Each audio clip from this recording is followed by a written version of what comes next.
Hi friends, welcome back to new vlog. ಹೆಂಗದಿರಲ್ಲ ನೀವೆಲ್ಲರೂ ಆರಾಮದಿರಿ ಅನ್ಕೊಳತ್ತೀನಿ. ಬರ್ರಿ ಇವತ್ತು ನೀಡೋಣ ಚಲೋ ಮಾಡೋಣ ಅಂತ. ಇವತ್ತಿನ ವಿಡಿಯೋ ಭಾಳ ಇಂಪಾರ್ಟೆಂಟ್ ಆಗಿರುತ್ತೆ.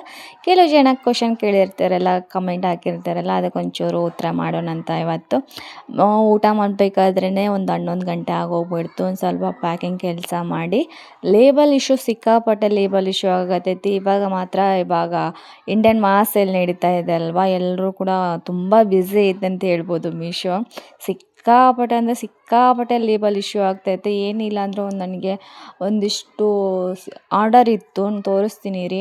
ಸಿಕ್ಕಾಪಟ್ಟೆ ಪ್ರಾಬ್ಲಮ್ ಆಗ್ತಾಯಿದೆ. ನಮ್ಮ ಹತ್ರ ಕ್ಲಾಸ್ ಕಲಿಯೋರು ಕೂಡ ಕೇಳ್ತಾ ಇರ್ತಾರೆ, ನೀವು ಹೇಗೆ ಲೇಬಲ್ನ ಡೌನ್ಲೋಡ್ ಮಾಡ್ಕೋತೀರಿ, ನಮಗೆ ಮಾತ್ರ ಆಗ್ತಾ ಇಲ್ವಾ ಅಥವಾ ನಿಮಗೂ ಆಗ್ತಾ ಇಲ್ವಾ ಅಂತ ನಾವು ಹೇಳಿದರೆ ನಂಬಲ್ಲ. ಸೊ ಅದಕ್ಕೋಸ್ಕರ ವೀಡಿಯೋ ಮಾಡಿ ತಿಳಿಸ್ಬಿಡೋಣ ಅಂತೇಳಿ. ನಿಜವಾಗ್ಲೂ ಕೂಡ ನನಗೂ ಕೂಡ ಲೇಬಲ್ ಇಶ್ಯೂ ಆಗ್ತಾಯಿದೆ. ಇದೇ ಫಸ್ಟ್ ಟೈಮ್ ಅಂತಲ್ಲ, ಸ್ವಲ್ಪ ಎಲ್ಲರೂ ಜಾಸ್ತಿ ಶಾಪಿಂಗ್ ಮಾಡಬೇಕಾದ್ರೆ, ಮೀಶೋ ಭಾಳ ಬ್ಯುಸಿ ಇರಬೇಕಾದ್ರೆ, ಇಂಥ ಮಧ್ಯಾಹ್ನ ಟೈಮಲ್ಲಿ, ಸಾಯಂಕಾಲ ಟೈಮಲ್ಲಿ ಲೇಬಲ್ ಇಶ್ಯೂ ಆಗೋದು ಸಿಕ್ಕಾಪಟ್ಟೆ ಇದು ಮಾಮೂಲಿನ ಪ್ರಾಬ್ಲಮ್ ಅಂತ ಹೇಳ್ಬೋದು. ಮುಂಚೆ ಎಲ್ಲ ನಾರ್ಮಲ್ ಡೇಸ್ ಒಳಗಂಕ್ರ ಪರವಾಗಿಲ್ಲ, ಸ್ವಲ್ಪ ಆಗುತ್ತೆ. ಆದರೆ ಇವಾಗ ಇಂಡಿಯನ್ ಮಾಸ್ ಸೇಲ್ ನಡೀತಾ ಇದೆ ಅಲ್ಲ, ಸಿಕ್ಕಾಪಟ್ಟೆ ಜನ ಆರ್ಡರ್ ಮಾಡ್ತಾ ಇರ್ತಾರೆ. ನಮ್ಮ ಸೇಲರ್ ಒಬ್ಬೊಬ್ರಿಗೇ ಇಷ್ಟೊಂದು ಆರ್ಡರ್ ಬರ್ತಾ ಇದೆ ಅಂದರೆ, ಸಿಕ್ಕಾಪಟ್ಟೆ ಜನ ನಮ್ಮ ದೇಶದಲ್ಲಿ, ಕರ್ನಾಟಕದೊಳಗೆ, ಇಂಡಿಯಾದೊಳಗೆ ಸಿಕ್ಕಾಪಟ್ಟೆ ಸೇಲರ್ ಇದ್ದಾರೆ. ಎಲ್ಲರಿಗೂ ಕೂಡ ನನಗೆ ಎಷ್ಟು ಬರ್ತಾ ಇದೆ ಅಂದರೆ ಎಲ್ರಿಗೂ ಎಷ್ಟು ಬರಬೇಡ ಅಲ್ವಾ ಆರ್ಡರ್. ಎಲ್ಲೂ ಕೂಡ ನೆಟ್ವರ್ಕ್ ಇಶ್ಯೂ, ಬ್ಯುಸಿ ಎಲ್ಲ ಇರುತ್ತೆ ನೋಡಿರಿ. ನನಗೂ ಕೂಡ ಈ ಥರ ಲೇಬಲ್ ಇಶ್ಯೂ ಬರ್ತಾ ಇದೆ. ಇವತ್ತು ಮಾತ್ರ 19 ಆರ್ಡರ್ ಇದ್ದರೂ ಕೂಡ ಜಸ್ಟ್ ನನಗೆ ಲೇಬಲ್ ಡೌನ್ಲೋಡ್ ಆಗಿದ್ದು 3 ಲೇಬಲ್ ಡೌನ್ಲೋಡ್ ಆಗಿದ್ದು. ಮಿಕ್ಕಿರೋದು ಯಾವುದು ಲೇಬಲ್ ಡೌನ್ಲೋಡ್ ಆಗಲಿಲ್ಲ. ಪರವಾಗಿಲ್ಲ, ಏನಿಲ್ಲ. ನನಗೆ ಸ್ಟಾಕ್ ಕೂಡ ಖಾಲಿ ಆಗೈತಿ. ನಾಳೆ ಸ್ಟಾಕ್ ಬರ್ತಾಯಿದೆ, ನನಗೆ ರೀಸ್ಟಾಕ್ ಮಾಡ್ತಾಯಿದ್ದೀನಿ. ಮಾಲೆಲ್ಲ ಫುಲ್ ಖಾಲಿ, ನಿಮ್ಗೆ ತೋರಿಸ್ದಂಗೆ ಮಾಲೆಲ್ಲ ಫುಲ್ ಖಾಲಿ ಆಗಿಬಿಟ್ಟೈತೆ. ಇವಿಷ್ಟು ಆರ್ಡರ್ ಇರುವಂಥದ್ದು. ಒಂದು 3 ಅಷ್ಟೇ ಲೇಬಲ್ ಡೌನ್ಲೋಡ್ ಆಗಿದ್ದು, ಅವನ್ನೇ ಅಷ್ಟೇ ಪ್ಯಾಕ್ ಮಾಡಿಟ್ಟಿದ್ದೀನಿ.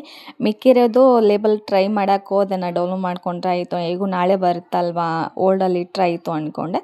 ಬಟ್ ಅವು ಲೇಬಲ್ ಡೌನ್ಲೋಡೇ ಆಗ್ತಾಯಿಲ್ಲ. ಬೆಳಗಿನ ಜಾವ 6 ಗಂಟೆಗೆ ಅಥವಾ 5 ಗಂಟೆಗೆ ಲೇಬಲ್ ಯಾರು ಅಲ್ಲಿ ಅಷ್ಟು ಬೇಗ ಯಾರು ಅಂದರೆ ಯೂಸ್ ಮಾಡ್ತಿರಲ್ಲ ಮೀಶೋದಲ್ಲಿ. ಆ ಟೈಮಲ್ಲಿ ಬೆಳಗಿನ ಜಾವ 6 ಗಂಟೆ 5 ಗಂಟೆಯಲ್ಲಿ ಹೋಗಿ ಲೇಬಲ್ ಡೌನ್ಲೋಡ್ ಮಾಡ್ಕೊಳಕ್ಕೆ ಟ್ರೈ ಮಾಡಿ, ಅವಾಗ ಲೇಬಲ್ ಡೌನ್ಲೋಡ್ ಆಗುತ್ತೆ. ಬಟ್ ಅಂಥ ಟೈಮಲ್ಲಿ ಕೂಡ ನಮ್ಮಂಥ ಗೊತ್ತಿರುತ್ತಲ್ಲ, ಸೀಕ್ರೆಟಾಗಿ ಇಂಥ ಟೈಮಲ್ಲಿ ಮಾಡಿದರೆ ಲೇಬಲ್ ಡೌನ್ಲೋಡ್ ಆಗುತ್ತೆ ಅಂತೇಳಿ ಅವಾಗ ಕೆಲವು ಜನ ಮಾಡ್ತಾ ಇರ್ತಾರೆ. ಮಧ್ಯರಾತ್ರಿಯಲ್ಲಿ ನಾನು ಮಧ್ಯರಾತ್ರಿ 12 ಗಂಟೆವರೆಗೂ ವೆಯ್ಟ್ ಮಾಡಿ ಡೌನ್ಲೋಡ್ ಮಾಡಿದ್ದು ಕೂಡ ಉಂಟು. ಇಂಡಿಯನ್ ಮಾಸ್ ಸೇಲ್ ಇದ್ದಾಗ ಯಾವಾಗಲಾದರೂ ಸೇಲ್ಸ್ ಮೀಶೋದಲ್ಲಿ ಆಫರ್ಸ್ ಕೊಡ್ತಾ ಇರ್ತಾರೆ, ಅವಾಗ ಕೊಡ್ತಾನೆ ಇರ್ತಾರಲ್ವ. ಸೊ ಅವಾಗೆಲ್ಲ ನಾನು ಒಂದು ಮಧ್ಯರಾತ್ರಿ 12 ಗಂಟೆಗೆಲ್ಲ ಎಚ್ಚರವಾಗಿದ್ದು ಅವಾಗ ಲೇಬಲ್ ಡೌನ್ಲೋಡ್ ಮಾಡಿದ್ದು ಉಂಟು ಎಷ್ಟೋ ಸರ್ತಿ. ಸೊ ಈ ರೀತಿ ಪ್ರಾಬ್ಲಮ್ ಆಗುತ್ತೆ. ಇದು ನಾರ್ಮಲ್ಲು ಮೀಶೋದಲ್ಲಿ. ನೀವು ಕೇಳ್ತಾ ಇರ್ತೀರಾ, ಲಾಸ್ ಆಯಿತು ಅಂತ ಹೇಳ್ತೀರಾ, ಮತ್ತು ಸೇಲ್ ಮಾಡ್ತಾ ಇರ್ತೀರಾ ಅಂಥೇಳಿ. ನನ್ನ ಅರ್ನಿಂಗ್ ಬಗ್ಗೆ ವಿಚಾರಿಸಾಕತ್ತಿದ್ರು ಸುಮಾರು ಜನ. ಹೌದು, ಲಾಸ್ ಕೂಡ ಐತಿ. ನಾನು ಹೇಳೀನಿ, ಹಿಂದಿನ ವೀಡಿಯೋದೊಳಗೆ ಕೂಡ ಹೇಳಿದ್ದೀನಿ, ಲಾಸ್ ಕೂಡ ಐತಿ, ಲಾಭ ಕೂಡ ಐತಿ. ಬಟ್ ಮೀಶೋ ಬಗ್ಗೆ ತಿಳ್ಕೊಂಡೆ ಇದರಲ್ಲಿ ಕೆಲಸ ಮಾಡಿ ಅಂತೇಳಿ. ಹಾಗೆ ನನ್ನ ಅರ್ನಿಂಗ್ ಬಗ್ಗೆ ಕೇಳ್ತಾ ಇದ್ರಲ್ವ, ಸೊ ಅದಕ್ಕೆ ಇವತ್ತು ತೋರಿಸೋಣ ಅಂತ ಅಂದ್ಕೊಂಡಿದ್ದೀನಿ. 7 ಡೇಸ್ ಇದ್ದು ನಂದು 44,000 ನೋಡಿದ್ರಲ್ಲ, ಅದು 7 ಡೇಸಲ್ಲಿ ಬರುವಂಥ ಅಪ್ಕಮಿಂಗ್ ಅಂದರೆ ಬರುವಂಥ ಪೇಮೆಂಟ್. ಅದೆಲ್ಲ ಈ ಕಡೆ ಪ್ರೊಸೆಸಿಂಗ್ ಎಲ್ಲ ಮುಗಿದು ಕಸ್ಟಮರಿಗೆ ಹೋಗ್ತಲೇ ನನಗೆ ಬರುವಂಥ ಪೇಮೆಂಟು ಪೆಂಡಿಂಗಲ್ಲಿರುವಂಥದ್ದು. ಇವತ್ತು ಬರುವಂಥ ಪೇಮೆಂಟ್ ಇದು 3,400 ರೂಪಾಯಿ. ಮತ್ತು ಇನ್ನೂ ಅಪ್ಕಮಿಂಗ್ ಪೇಮೆಂಟು ಇನ್ನೂ ಹೋಗಿ ಕಸ್ಟಮರಿಗೆ ತಲುಪದೆ ಇದ್ದಂಥ ಪೇಮೆಂಟು 29,000 ಏನೋ ಇತ್ತು. ಮತ್ತು ಇದು ಒಂದು ತಿಂಗಳಲ್ಲಿ ದುಡ್ದಿರೋಂಥ ಪೇಮೆಂಟು. ನೀವು ಒಂದು ತಿಂಗಳಿಗೆ ಎಷ್ಟು ಸಂಪಾದನೆ ಮಾಡ್ತೀರಂತ ಕೇಳ್ತೀರಲ್ಲ, ಇಲ್ಲಿದೆ ನೋಡಿ, ಒಂದು ತಿಂಗಳಲ್ಲಿ ದುಡ್ದಿರೋಂಥ ಪೇಮೆಂಟು. ನನ್ನ ಫೋನ್ ವರ್ಕ್ ಆಗೋಲ್ಲ ಫ್ರೆಂಡ್ಸ್, ಈ ಫೋನ್ ಚೂರು ಮಧ್ಯದಲ್ಲಿ ವರ್ಕ್ ಆಗೋಲ್ಲ. ಸೊ ಅದೊಂದು ಪ್ರಾಬ್ಲಮ್ಮು. 1,70,000 ದುಡ್ದಿದ್ದೀನಿ ಒಂದು ತಿಂಗಳಲ್ಲಿ. ಮೇಲೆ ನೋಡ್ತಾ ಇರ್ಬೋದು ನೀವು. 30 ಡೇಸ್ ಅಂದರೆ ಒಂದು ತಿಂಗಳಾಯ್ತಲ್ವ. ಒಂದು ತಿಂಗಳಲ್ಲಿ ದುಡ್ದಿರೋಂಥ ಪೇಮೆಂಟು 1,73,000 ನಾನು ದುಡ್ದಿರೋದು. ಓಕೆನಾ. ಇದು ನನಗೆ ಬಂದಿರೋ ಅಂಥದ್ದು ಆಲ್ರೆಡಿ ನನ್ನ ಕಡೆ ತಲುಪಿ ಎಲ್ಲ ಒಂದು ತಿಂಗಳಲ್ಲಿ ಆಯಿತಾ. ಇಲ್ಲಿ ನಾವು ಡೇಟು ಚೇಂಜ್ ಮಾಡ್ಕೋಬೋದು. 3 ತಿಂಗಳು, 4 ತಿಂಗಳು, 6 ತಿಂಗಳಲ್ಲಿ ನಾನು ಎಷ್ಟು ದುಡ್ದೆ ಅಂತ ಚೇಂಜ್ ಮಾಡ್ಕೋಬೋದು. ಬಟ್ ಏನು ಅಂತ ಅಂದರೆ ಇಲ್ಲಿ ನೋಡ್ತಾ ಇದ್ದಾರಲ್ಲ, 7 ಡೇಸಲ್ಲಿ 1,73,000 ನಾನು ದುಡ್ದಿರೋವಂಥದ್ದು. ಇದು ನನಗೆ ಆಲ್ರೆಡಿ ಬಂದು ಬ್ಯಾಂಕಲ್ಲಿ ಬಿದ್ದಿರೋವಂಥ ಪೇಮೆಂಟು. ಸರಿನಾ? 1 ತಿಂಗಳಲ್ಲಿ. ಇಲ್ಲಿ ಕೂಡ ನಾವು ಡೇಟ್ ಚೇಂಜ್ ಮಾಡ್ಕೋಬೋದು. ಇಲ್ಲಿ 1 ತಿಂಗಳು ಇದೆ ಅಲ್ವಾ, 30 ಡೇಸ್ ಇದೆ ಅಲ್ವಾ, ಅದನ್ನ 60 ಡೇಸ್ ಅಂತ ಇಟ್ಕೋಬೋದು, 80 ದಿವಸ ಅಂತ ಇಟ್ಕೋಬೋದು, ಒಟ್ನಲ್ಲಿ 6 ತಿಂಗಳಂತನೂ ಇಟ್ಕೋಬೋದು. ಅಲ್ಲಿ ಎಷ್ಟು ಒಂದು 6 ತಿಂಗಳಲ್ಲಿ ನಾವು ಎಷ್ಟು ದುಡ್ದಿದ್ದೀವಿ ಅಂತ ಗೊತ್ತಾಗುತ್ತೆ. ಎಲ್ಲ ಲೆಕ್ಕಾಚಾರ ಒಂಥರ ಫೋನ್ಪೇ ಇದ್ದಂಗೆ ಫ್ರೆಂಡ್ಸ್. ಇಲ್ಲಿ 1 ರೂಪಾಯಿನೂ ಕೂಡ ಎಲ್ಲಿ ಮಿಸ್ ಆಗಂಗಿಲ್ಲ. ಸೊ ಹಾಗೆ ನಾನು 1 ತಿಂಗಳಲ್ಲಿ ಎಷ್ಟು ಸೇಲ್ಸ್ ಮಾಡಿದ್ದೀನಿ ಅಂತ ಹೇಳ್ತೀನಿ ಬರ್ರಿ. ನೀವು ಹೇಳ್ತೀರಲ್ಲ ಲಾಸ್ ಆಗುತ್ತೆ, ಹಂಗೆ ಹೇಳ್ತೀರಾ, ಒಂದು ಸತಿ ಹಿಂಗೆ ಹೇಳ್ತೀರಾ ಅಂತೇಳಿ. ನಾ ಹೇಳೋದೇ ಹೇಳಿರ್ತೀನಿ, ಮಾಡೋದು ಬಿಡೋದು ನಿಮ್ಮ ಇಷ್ಟ. ನಿಜವಾಗ್ಲೂ ಕೂಡ ಲಾಸ್ ಕೂಡ ಐತಿ. ನಾನು ಮೊನ್ನೆ ಹೇಳ್ದಂಗೆ 30,000 ಲಾಸ್ ಆಗಿದೆ ಅಂತ ಹೇಳಿದ್ನಲ್ಲ, ಅದು ನಿಜವಾಗ್ಲೂ 30,000 ಲಾಸ್ ಆಗಿರೋದು. ಲಾಸ್ ಆದರೂ ನನಗೆ ಪರಕ್ ಬಂದಿಲ್ಲ ಅಂತಂದರೆ ನಾನು ಇದರಲ್ಲೇ ಹಾರ್ಡ್ ವರ್ಕ್ ಮಾಡ್ತಾಯಿದ್ದೀನಿ. ಸಿಕ್ಕಾಪಟ್ಟೆ ನನಗೆ ಎಷ್ಟು ಟೈಮ್ ಇರುತ್ತೋ ಅಷ್ಟು ಟೈಮ್ ಕೂಡ ನಾನು ಮೀಶೋಗೆ ಕೊಡ್ತೀನಿ, ಅಷ್ಟು ಸರ್ಚ್ ಮಾಡ್ತೀನಿ. ನೋಡಿ, 1 ತಿಂಗಳಲ್ಲಿ ನಾನು 114 ಆರ್ಡರ್ನ ಕಂಪ್ಲೀಟಾಗಿ ಡಿಸ್ಪ್ಯಾಚ್ ಮಾಡಿದ್ದೀನಿ. ಅಂದರೆ ನನ್ನ ಕಡೆಯಿಂದ ನಾನು ಕಳಿಸ್ಕೊಟ್ಟಿದ್ದೀನಿ. ಅದರಲ್ಲಿ ರಿಟರ್ನ್ ಆಗಿರೋ ಅಂಥದ್ದು 15 ರಿಟರ್ನು ನನಗೆ ವಾಪಸ್ ರಿಟರ್ನ್ ಬಂದಿರೋದು. RTO ರಿಟರ್ನ್, ಕಸ್ಟಮರ್ ರಿಟರ್ನ್ ಅಲ್ಲ. ಅಷ್ಟು ಒಳ್ಳೆ ಕ್ವಾಲಿಟಿ ಅಂದರೆ ಮೇಂಟೈನ್ ಮಾಡಿದ್ದೀವಿ ಅಂತ ಅರ್ಥ. ಕಸ್ಟಮರಿಗೆ ಹೋಗಿ ತಲುಪಿ ನಮಗಿಷ್ಟ ಆಗಿಲ್ಲ ಅಂತೇಳಿ ಏನು ನಮ್ಗೆ ಕಳಿಸ್ಕೊಟ್ಟಿಲ್ಲ. ಇದು ಜಸ್ಟ್ ಕಸ್ಟಮರ್ ಕಾಲ್ ರಿಸೀವ್ ಮಾಡಿದೆ ಅಥವಾ ಅಡ್ರೆಸ್ ಸರಿಯಾಗಿ ಇಲ್ಲದೇ ಬಂದಿರೋಂಥ ವಾಪಸ್ ರಿಟರ್ನ್ ಆರ್ಡರ್ ನನಗೆ ಈ ತಿಂಗಳಲ್ಲಿ. ಸೊ RTO ರಿಟರ್ನು ಹೋದ ತಿಂಗಳಲ್ಲಿ ಮಾತ್ರ ಸಿಕ್ಕಾಪಟ್ಟೆ ಒಂಚೂರು ನನಗೆ ಲಾಸ್ ಆಯಿತು. ಪೇಕ್ ರಿಟರ್ನ್ ಬಂದು ಹಾಗೆ ಬಂದು ಹಿಂಗೆ ಬಂದು ಲಾಸ್ ಆಗಿರೋದು. ಇಲ್ಲೇ ಗೊತ್ತಾಗುತ್ತೆ, ಡ್ಯಾಶ್ಬೋರ್ಡಲ್ಲಿ ಗೊತ್ತಾಗುತ್ತೆ ನಿಮಗೆ ಎಷ್ಟು ರಿಟರ್ನ್ ಆಗಿದೆ, RTO ರಿಟರ್ನಾ ಕಸ್ಟಮರ್ ರಿಟರ್ನಾ ಅಂತ ನೀವೇ ನೋಡ್ಕೊಳ್ಳಿ. ನಾನು ಫುಲ್ ಇದು ಡ್ಯಾಶ್ಬೋರ್ಡು ಇದು ಒಂದು ಚಾಲನ್ ಅಂತ ಐತಾ, ಒಂದು ಈ ಕಡೆಯಲ್ದು ಒಂದು ಸೇಲರ್ ಅಕೌಂಟಿಂದು, ಇನ್ನೊಂದು ಬೇರೆ ಇದೆ, ಅದು ಯಜಮಾನ್ರ ಕಡೆ ಇರುತ್ತೆ. ಈಗ 2 ಮೇಂಟೈನ್ ಮಾಡ್ತಾ ಇಲ್ಲ ನಾನು, ಒಂದೇ ಮೇಂಟೈನ್ ಮಾಡ್ತಾ ಇರೋದು. ಒಂದು ಮೇಂಟೈನ್ ಮಾಡೋಕ್ಕೆ ಆಗ್ತಾಯಿಲ್ಲ ನನಗೆ, ಅಷ್ಟು ಆರ್ಡರ್ ಕೂಡ ಬರುತ್ತೆ. ಸೊ ಹಾಗಾಗಿ ನಾನು ಹೇಳಿದ್ನಲ್ಲ, ಅಷ್ಟು ನಾವು ಒಂದಿಷ್ಟು ಏನಿಲ್ಲ ಅಂದರೂ ಒಂದು 20 ಆರ್ಡರ್ ಡಿಸ್ಪ್ಯಾಚ್ ಮಾಡ್ತೀವಿ ಅಂದರೆ ಅದರಲ್ಲಿ ಒಂದು 5-6 ಅಂಕರು ಕಂಪಲ್ಸರಿ ರಿಟರ್ನ್ ಬರುತ್ತೆ ಅಂತ ಅಷ್ಟೇ ಎಕ್ಸ್ಪೆಕ್ಟೇಷನ್ ಇರುತ್ತೆ. ಅಷ್ಟು ಬರದೇ ಇದ್ದರೆ ಹೇಗೆ, ಎಲ್ಲ ಲಾಸನ್ನು ತಡ್ಕೋಬೇಕು, ಲಾಭ ಕೂಡ ತಡ್ಕೋಬೇಕು. ಲಾಭ ಮಾತ್ರ ಬರಲಿ ಅಂತಂದರೆ ಯಾವುದೂ ಕೂಡ ಇದಿಲ್ಲ. ತುಂಬ ನಾ ಸರ್ಚ್ ಮಾಡ್ತೀನಿ. ಇನ್ನೊಂದೇನು ಅಂದರೆ ಇರುವಂಥ ನನ್ನ ಟೈಮು, ನನ್ನ ದುಡಿಮೆ ಎಲ್ಲ ಇರೋದು ಮೀಶೋದಲ್ಲೇ. ನಾನು ಎಷ್ಟು ನನಗೆ ಟೈಮ್ ಕೊಡ್ತೀನಿ ಅಂತಂದರೆ ಯಾವಾಗಲೂ ನಾನು ಮೀಶೋದಲ್ಲೇ ಇರ್ತೀನಿ. ನನ್ನ ಏನು ಹೇಳಬೇಕು ಅಂತ ಗೊತ್ತಿಲ್ಲ. ಮತ್ತು ಇನ್ನೊಂದು ಜನ ಕಮೆಂಟ್ ಆಗ್ತೀರಾ, ಎಷ್ಟು ಸಾಲಿ ಕಲ್ತಿದ್ದೀರಾ ನೀವು, ಎಜುಕೇಷನ್ ಎಷ್ಟು ಮುಗ್ದೈತಿ, ನೀವೇ ಈ ಫೀಲ್ಡಿಗೆ ಯಾಕೆ ಬಂದ್ರಿ, ಈ ಕೆಲಸ ಯಾಕೆ ನೀವು ಚೂಸ್ ಮಾಡ್ಕೊಂಡ್ರಿ, ಬೇರೆ ಕೆಲಸನೂ ಮಾಡ್ಬೋದಿತ್ತಲ್ಲ, ಲಾಸ್ ಆಗುತ್ತೆ ಅಂತೀರ, ಲಾಸ್ ಆದರೂ ಕೂಡ ಇಷ್ಟು ಯಾಕೆ ಈ ಕೆಲಸಗಳನ್ನ ನೀವು ಮಾಡ್ತೀರಾ ಅಂತೇಳಿ. ನಿಜ ಹೇಳ್ತೀನಿ, ನನ್ನದು ಎಜುಕೇಷನ್ನು ಆಗಿಲ್ಲ. ನೀವು ನಂಬ್ತಿರೋ ಬಿಡ್ತಿರೋ ಗೊತ್ತಿಲ್ಲ, ಎಜುಕೇಷನ್ ಅಂಕರು ನಂದು ಆಗಿಲ್ಲ. ಅಂದರೆ ನನ್ನದು ಮುಂಚೆ ಎಲ್ಲ ನನ್ನ ಹೆಸರೇ ಬಿಟ್ಟರೆ, ನಮ್ಮ ತಂದೆ ಹೆಸರು ಬಿಟ್ಟರೆ ಬೇರೆ ಹೆಸರೇ ನನಗೆ ಬರೆಯೋಕ್ಕೂ ಕೂಡ ಬರ್ತಿರಲಿಲ್ಲ. ಎಲ್ಲ ಜನಗಳಂತಂದರೆ ಜನಗಳ ಪ್ರಭಾವ ಏನು ಅಂತಂದರೆ, ಇರ್ತಾರಲ್ಲ ಆಡ್ಕೊಂಡವರು ಹಾಗೆ ಹಿಂಗೆ, ಮತ್ತೊಂದರು ಜನಗಳೇ ಪಾಠ ಕಲಿಸ್ತಾರಂತೆ, ಜನಗಳನ್ನೇ ನಮಗೆ ಬುದ್ಧಿ ಕಲಿಸ್ತಾರಂತೆ. ಹಾಗೆ ಜೀವನನೂ ಪಾಠ ಕಲಿಸಿದೆ ಫ್ರೆಂಡ್ಸ್ ನನಗೆ. ಹೇಳ್ತಾರಲ್ಲ, ಒಂದು ನಮ್ಮ ಭಾಷೆಯಲ್ಲಿ ಆಡು ಭಾಷೆಯಲ್ಲಿ ಹೇಳ್ಬೇಕಂದ್ರೆ, ಆಡ್ಕೊಂಡವ್ರ ಮುಂದೆ ನಗೋರ ಮುಂದೆ ಬೆಳೆ ತೋರಿಸ್ಬೇಕು ಅಂತೇಳಿ.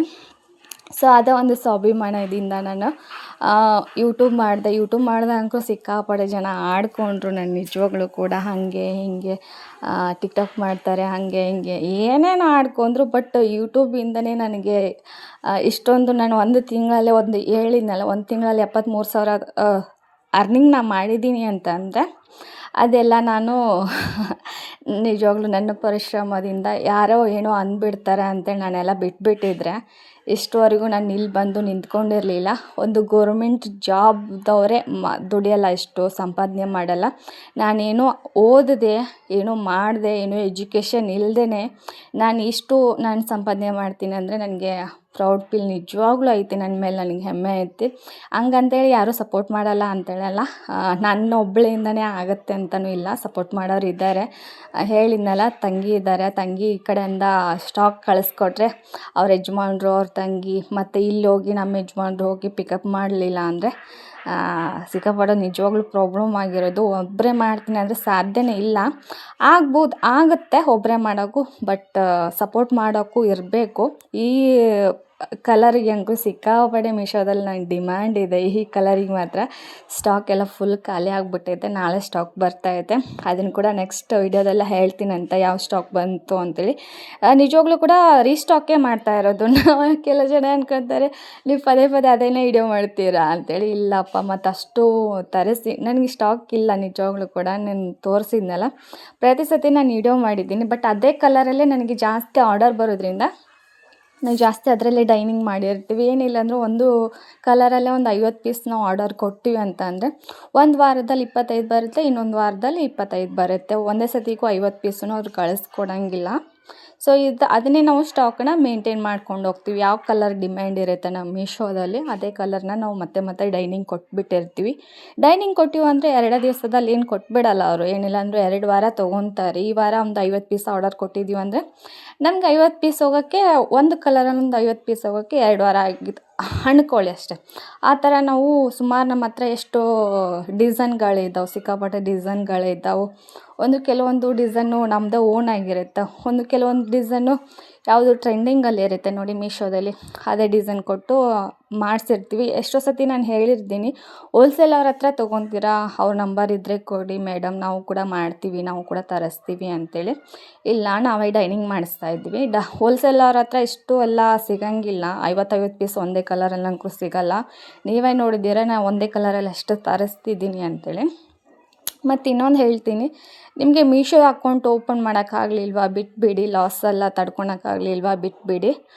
ಮೀಶೋ ಬಗ್ಗೆ ಫುಲ್ ತಿಳ್ಕೊಂಡ್ರೆ ಮಾತ್ರ ಸೇಲರಲ್ಲಿ ಸಕ್ಸಸ್ ಆಗೋಕ್ಕೆ ಸಾಧ್ಯ. ಮತ್ತು ನಿಮಗೆ ಇನ್ವೆಸ್ಟ್ಮೆಂಟ್ ಇಲ್ಲದೇ ಅರ್ನಿಂಗ್ ಕೂಡ ಮೀಶೋದಲ್ಲಿ ಮಾಡ್ಬೋದು. ಅದು ಹೇಗೆ ಅಂತ ನೆಕ್ಸ್ಟ್ ವಿಡಿಯೋದಲ್ಲಿ ಬೇಕಾದರೆ ಹೇಳ್ತೀನಂತೆ. ಕಮೆಂಟ್ ಹಾಕಿ, ಬೇಕಾದರೆ ಅದರಲ್ಲಿ ಇಂಟ್ರೆಸ್ಟ್ ಇತ್ತು ಅಂದರೆ ಡೀಟೇಲ್ಡಾಗಿ ನಿಮ್ಗೆ ಅರ್ಥ ಆಗೋ ರೀತಿ ಡೀಟೇಲಾಗಿ ನಾನು ವಿಡಿಯೋ ಮಾಡ್ತೀನಿ. ಇಷ್ಟು ಕೂಡ ನಾನು ಏನು ಅರ್ನಿಂಗ್ ಇಲ್ಲದೆ ಅಂದರೆ, ಸೊ ಹೇಗೆ ಹೇಳಬೇಕು ಅಂತಂದರೆ, ಏನೂ ಇನ್ವೆಸ್ಟ್ಮೆಂಟ್ ಇಲ್ಲದೆ ನಾನು ಇಷ್ಟು ಸಂಪಾದನೆ ಮಾಡಿರೋದು ನಾನು ತೋರಿಸ್ತೀನಿ ಲೈವಲ್ಲೇ ನಿಮಗೆ. ಇದು ಅಫಿಲಿಯೇಟ್ ಮಾರ್ಕೆಟಿಂಗ್ ಅಂತೆ ಮೀಶೋದಲ್ಲಿ ಮಾಡುವಂಥದ್ದು, ಆಯಿತಾ. ನಾನು ಇವಾಗ ತೋರಿಸಿದ್ನಲ್ಲ, ಇಷ್ಟು ವೀಡಿಯೋಸ್ ಕೂಡ ಹಾಕಿದ್ದೀನಿ ನಾನು ಅಫಿಲಿಯೇಟ್ ಮಾರ್ಕೆಟಿಂಗ್ಗೆ. ಅದರಲ್ಲಿ ಅಷ್ಟು ಬರುತ್ತೆ, ಜಾಸ್ತಿ ಬರುತ್ತೆ ಅಂತೇನು ಎಕ್ಸ್ಪೆಕ್ಟೇಷನ್ ಇಲ್ಲ. ಸುಮ್ಮನೆ ಏನೂ ಇಲ್ವಲ್ಲ, ಏನೂ ನಾವು ಇನ್ವೆಸ್ಟೇ ಮಾಡಿರಲ್ಲ, ಸುಮ್ಮನೆ ಮನೇಲಿ ಇರ್ತೀವಿ, ಏನೋ ಒಂದು ಟ್ರೈ ಮಾಡೋದು ಅಷ್ಟೇ. ಆದರೂ ಕೂಡ ಖರ್ಚಿಗೆ ಆಗುವಷ್ಟು ಅಂಕರು ಖಂಡಿತವಾಗ್ಲೂ ಬರುತ್ತೆ. ನಾನು ಇದರಲ್ಲಿ ನೋಡಿ 7,000 ಎಷ್ಟೋ ದುಡ್ದಿದ್ದೀನಿ ನಾನು ಈ ಮಂತಲ್ಲಿ ದುಡ್ದಿರೋದಾಯ್ತಾ. ಒಂದು ತಿಂಗಳಲ್ಲಿ ದುಡ್ದಿರೋದು ಇದು, ಒಂದು ದಿವಸದಲ್ಲಲ್ಲ, ಒಂದು ತಿಂಗಳಲ್ಲಿ ದುಡ್ದಿರೋದು. ಇದಕ್ಕೇನೆ ನಾನು ಇನ್ವೆಸ್ಟ್ಮೆಂಟ್ ಇಲ್ಲ. ಇದ್ರ ಬಗ್ಗೆ ಅಫಿಲಿಯೇಟ್ ಮಾರ್ಕೆಟಿಂಗ್ ಬಗ್ಗೆ ಏನಾದರೂ ಬೇಕು ಅಂತ ನೀವು ಮಾಡ್ತೀನಿ ಅನ್ನೋದಾದರೆ ಕಮೆಂಟ್ ಹಾಕಿ, ನಾನು ಡೀಟೇಲಾಗಿ ನಿಮಗೆ ನೆಕ್ಸ್ಟ್ ವಿಡಿಯೋದಲ್ಲಿ ಹೇಗೆ ಮಾಡಿದ್ದು, ಏನೇನೆಲ್ಲ ಇದಕ್ಕೆ ಬೇಕು. ಏನೂ ಬೇಕಾಗಿಲ್ಲ ಫ್ರೆಂಡ್ಸ್, ಇದಕ್ಕೆ ಡಾಕ್ಯುಮೆಂಟ್ಸು ಬೇಕಾಗಿಲ್ಲ, ಏನೂ ಬೇಕಾಗಿಲ್ಲ. ಜಸ್ಟ್ ಒಂದು ವಿಡಿಯೋ ಮಾಡೋದು, ಅಪ್ಲೋಡ್ ಮಾಡೋದು, ಅದನ್ನೆಲ್ಲ ಫುಲ್ ಡೀಟೇಲಾಗೂ ನಿಮಗೆ ಇಂಟ್ರೆಸ್ಟ್ ಇದ್ದರೆ ಮಾತ್ರ ನನ್ನ ಟೈಮ್ ಕೊಟ್ಟು, ನಾನು ಸುಮ್ಮನೆ ವಿಡಿಯೋ ಮಾಡಿ ಇಂಟ್ರೆಸ್ಟ್ ಇಲ್ಲದೆ ಸುಮ್ಮನೆ ನಿಮಗೂ ಇಂಟ್ರೆಸ್ಟ್ ಇಲ್ಲ ಅಂತಂದರೆ ಸುಮ್ಮನೆ ನನ್ನ ಟೈಮ್ ಇಂಟ್ರೆಸ್ಟ್ ಇತ್ತು ಅಂದರೆ ಕಮೆಂಟ್ ಹಾಕಿ. ಏಕೆಂದರೆ ಸುಮ್ಮನೆ ನನಗೂ ಟೈಮ್ ವೇಸ್ಟ್ ಮಾಡಿಕೊಂಡು ವಿಡಿಯೋ ಮಾಡ್ಕೊಂಡು ಕೂತ್ಕೊಂಡೆ ಅಂತಂದರೆ ಸುಮ್ಮನೆ ಟೈಮ್ ವೇಸ್ಟ್ ಅಲ್ವಾ. ನಿಮಗೆ ಇಂಟ್ರೆಸ್ಟ್ ಇದ್ದರೆ ನಾನು ಟೈಮ್ ಕೊಟ್ಟು ನಾನು ನಿಜವಾಗ್ಲೂ ವಿಡಿಯೋ ಮಾಡ್ತೀನಿ. ಬ್ಲೂ ಕಲರ್ ಅಲ್ಲಿ ಆಗಲೇ ನಾನು ತೋರಿಸಿದ್ನಲ್ಲ, ಬಟ್ ಎಲ್ಲಿ ಸ್ಟಾಕ್ ಇಲ್ಲ ನೋಡಿ. ಒಂದು ಬ್ಲೂ ಕಲರ್ ಒಂದು ಪೀಸ್ ಕೂಡ ಇಲ್ಲ ನನ್ನ ಹತ್ರ. ಇದೆಷ್ಟೇ ಇರೋದು, ಇದು ಕೂಡ ಸಿಂಗಲ್ ಪೀಸ್ ಇರೋದು. ಆಲ್ರೆಡಿ ಇದು ಆರ್ಡರ್ ಐತಿ, ಬಟ್ ಇದು ಲೇಬಲ್ ಡೌನ್ಲೋಡ್ ಆಗ್ತಾ ಇಲ್ಲ ಅಷ್ಟೇ. ಫುಲ್ ಎಲ್ಲ ಖಾಲಿ, ಮಾಲ್ ಎಲ್ಲ ನಾಳೆ ಬರ್ತಾ ಇದೆ. ಇಲ್ಲೆಲ್ಲ ಫುಲ್ ಖಾಲಿ ಇದೆ ನೋಡಿ. ನಾಳೆ ಬರುತ್ತೆ ಸ್ಟಾಕ್, ಯಾವುದೇ ಬರ್ತಾಯಿದೆ. ಮತ್ತು ಹೊಸ ಡಿಸೈನ್ ಕೂಡ ಆ್ಯಡ್ ಆಗಿದೆ. ಅದಕ್ಕೆ ಅದು ಯಾವ ಡಿಸೈನು ಏನು ಅಂತೇಳಿ ನಾಳೆ ವಿಡಿಯೋ ನೋಡೋಕ್ಕಂತ್ರಿ ನಾಳೆ ಬರುತ್ತೆ ಸ್ಟಾಕು. ಸೊ ವಿಡಿಯೋ ಇಷ್ಟ ಆಗಿತ್ತು ಅಂತ ಅನ್ಕೋತೀನಿ. ವಿಡಿಯೋ ಇಷ್ಟ ಆದರೆ ಒಂದು ಪುಟ್ಟದಾಗಿ ಒಂದು ಲೈಕ್ ಕೊಡಿ. ನಿಮಗೆ ನಿಜವಾಗ್ಲೂ ಕೂಡ ಅಫಿಲಿಯೇಟ್ ಮಾರ್ಕೆಟಿಂಗ್ ಮಾಡಬೇಕು ಅಂದರೆ ಕಮೆಂಟ್ ಹಾಕಿ. ನನಗೆ ಕಮೆಂಟ್ ಹಾಕಿದರೆ ಎಷ್ಟು ಜನಕ್ಕೆ ಇಂಟ್ರೆಸ್ಟ್ ಆಯಿತು ಅಂತ ನನಗೂ ಗೊತ್ತಾಗುತ್ತೆ.